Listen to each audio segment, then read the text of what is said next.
Hello, welcome to Judicial Dream YouTube channel. आज हम भारतीय संविधान के एक बेहद अहम मामले पर बात करेंगे। मेनका गांधी बनाम भारत संघ 1978। जी, ये एक लैंडमार्क केस है। हाँ, बिल्कुल। ये वो केस है जिसने अनुच्छेद 21 मतलब जीवन और व्यक्तिगत स्वतंत्रता का जो अधिकार है उसकी पूरी तस्वीर ही बदल दी। सही कहा।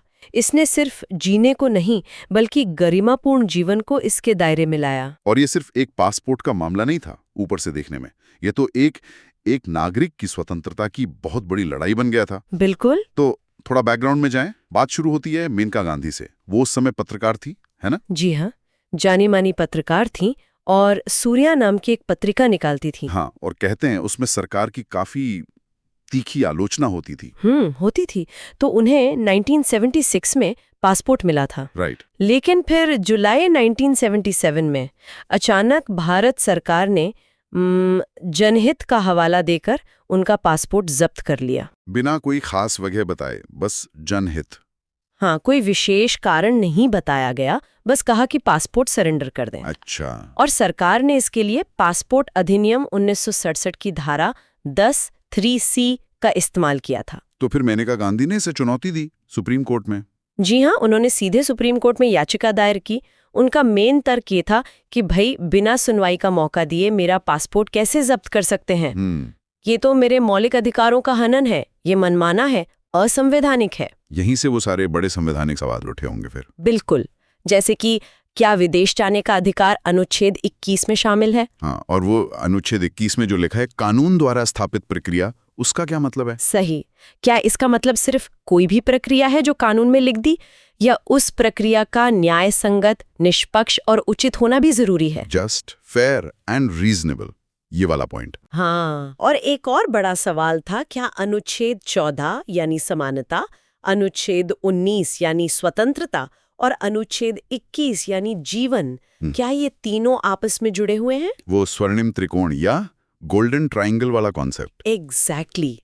तो याचिकाकर्ता मतलब मेनका गांधी की तरफ से यही तर्क दिए गए कि बिना कारण बताए कार्रवाई मनमानी है, प्राकृतिक न्याय का उल्लंघन है क्योंकि सुनवाई का मौका नहीं दिया। ऑडी अल्ट्रम पार्टम, दूसरे पक्ष को सुनो। बिल्कुल, और ये भी कि प्रक्रिया न्याय संगत, निष्पक्ष और उचित होनी चाहिए।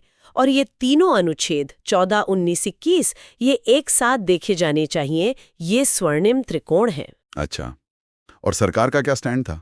उनका क्या तर्क था? सरकार का कहना था कि देखिए, हमने तो पासपोर्ट एक्ट के तहत ही काम किया है, धारा 10(3)(c) हमें अधिकार देती है। और जनहित में कारण बताना जरूरी नहीं है। हाँ, उनका तर्क था कि जनहित में कारण बताना जरूरी नहीं, और संविधान में साफ साफ कानून द्वारा स्थापित प्रक्रिया, प्रोसीजर एस्टैब्लिश्ड बाय लॉ लिखा है। अमेरिकी संविधान की तरह कानून की उचित प्रक्रिया, ड्यू प्रोसेस ऑफ लॉ, नहीं लिखा है। सही कहा, ये उनका मुख्य डिफेंस था। तो फिर आया सुप्रीम कोर्ट का ऐतिहासिक फैसला। क्या हुआ उसमें? कोर्ट ने क्या कहा? कोर्ट ने मेनका गांधी के पक्ष में फैसला सुनाया, और इस फैसले ने कई महत्वपूर्ण सिद्धांत स्थापित किए। जैसे?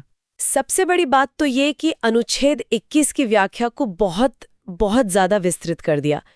कोर्ट ने कहा जीवन का मतलब सिर्फ जानवर की तरह जीना नहीं है, बल्कि गरिमा के साथ जीना है, ह्यूमन डिग्निटी। अच्छा।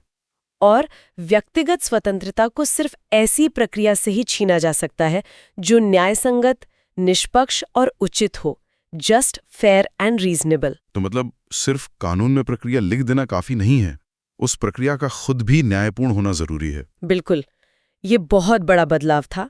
इसने एक तरह से ड्यू प्रोसेस का एलिमेंट भारतीय कानून में ला दिया, भले ही शब्द न इस्तेमाल किए हों। और वो स्वर्णिम त्रिकोण वाली बात, अनुच्छेद 14, 19, 21। हाँ, कोर्ट ने उसे भी माना, कहा कि ये तीनों अनुच्छेद एक अविभाज्य त्रिमूर्ति हैं, इनसेपरेबल ट्रिनिटी है।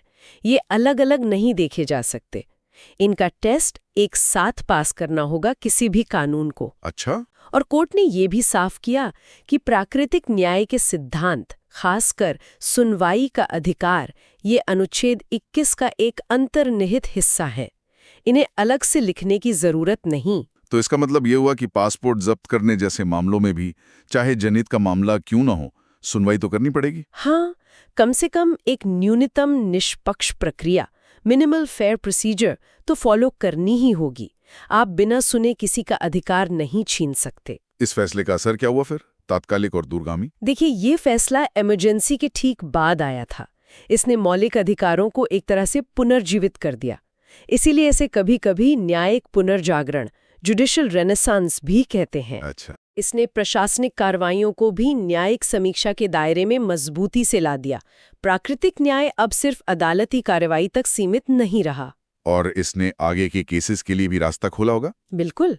जैसे ओल्गा टेलिस बनाम बॉम्बे म्युनिसिपल कॉरपोरेशन जैसा मामला, जिसमें फुटपाथ कर रहने वालों के अधिकारों की बात हुई, वहां भी जीवन के अधिकार की इसी विस्तृत व्याख्या का इस्तेमाल हुआ। और आज के समय में भी देखें तो अगर किसी का आधार सस्पेंड होता है या किसी को बिना कारण बताए हिरासत में लिया जाता है, हाँ, तो उन सब स्थितियों में मेनका गांधी केस का यही सिद्धांत लागू होता है कि व्यक्तिगत स्वतंत्रता को बिना निष्पक्ष सुनवाई और उचित प्रक्रिया के सीमित नहीं किया जा सकता। वाकई? तो ये केस सिर्फ एक मुकदमा नहीं था, ये तो एक संवैधानिक मील का पत्थर है। इसने ये पक्का किया कि राज्य की शक्ति अनियंत्रित नहीं हो सकती। सही बात है। ये अनुच्छेद 21 के तहत स्वतंत्रता, निष्पक्षता और सबसे बढ़कर मानवीय गरिमा के लिए एक मार्गदर्शक प्रकाश की तरह है। और ये सोचने वाली बात है कि कैसे इस फैसले के सिद्धांत आज भी, इतने सालों बाद भी, बदलते हुए समाज में नई चुनौतियों के बीच, जैसे टेक्नोलॉजी है, सर्विलांस है, इन सब के बीच व्यक्तिगत स्वतंत्रता और राज्य के हितों में संतुलन बनाने में हमारी मदद करते हैं। बिल्कुल, ये एक निरंतर चलने वाली बहस और संतुलन का प्रयास है। जी। Please and like, share this video and subscribe to the channel.